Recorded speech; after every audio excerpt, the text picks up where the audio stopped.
Nagbanggaan ng isang military truck at isang pampasaherong bus sa Pasukin, Ilocos Norte.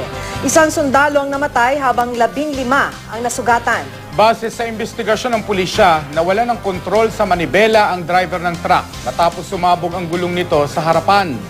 Makibalita tayo kay RG Lorenzo ng GMA Ilocos. RG. Mark Maki, namatay ang isang sundalo habang nasugatan naman ang 15 niyang kasamahan sa serbisyo matapos bumangga ang sinasakyan nilang military truck sa nakasalubong na pampasarong bus sa kabaan ng National Highway ng Barangay Susugain, Pasukin, Ilocos Norte. Kaninang umaga lang nangyari ang aksidente. Dead on the spot si Corporal Anastasio Hernandez, 37 taong gulang. Idinala naman sa ospital sa Ilocos Norte ang 15 niyang kasamahan.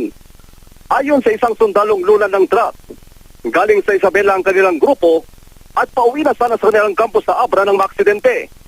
Galing naman sa Maynilang bus na papuntang Apayao. Dahil sa lakas ng impact, dumiretso pa ang bus sa isang bahay. Wala namang nasaktan sa mga sakay ng bus at sa mga nasa bahay.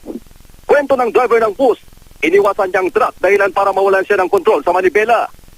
Base naman sa investigasyon ng pulisya, nawalan ng kontrol sa manibela ang driver ng truck matapos sumabog ang gulong nito sa harapan. Nasa kustodya ngayon ng pulis ang driver ng bus para sa investigasyon. Yan ang latest mula dito sa Ilocos Norte.